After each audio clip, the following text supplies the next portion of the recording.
Aksi koboi jalanan di Jalan Mampang Prapatan, Jakarta Selatan viral di media sosial. Diduga aksi penodongan pistol kepada pengendara lain dipicu akibat cekcok karena bersenggolan antar kendaraan.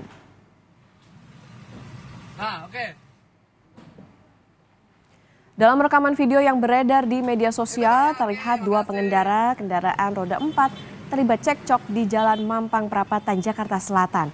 Sebelumnya, kedua pengendara tersebut juga melakukan aksi saling kejar di Jalan Mampang Prapatan hingga akhirnya pria yang menggunakan sedan putih menodongkan pistol ke arah pengendara lain.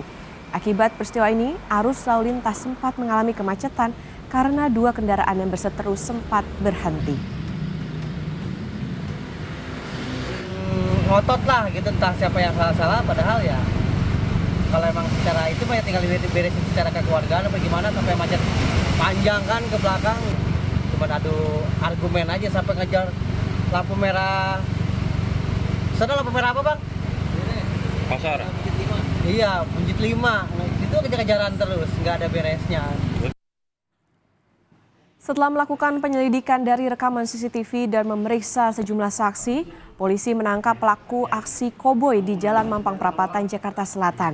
Selain menangkap pelaku, dari hasil penggeledahan di rumahnya, polisi juga menyita satu pistol airsoft gun yang diduga digunakan untuk menodong pengendara lain, serta korek api berbentuk pistol dan dua proyektil peluru tajam. Dari hasil pemeriksaan sementara, pelaku mengaku kesal ketika kendaraannya bersenggolan dengan pengendara lain.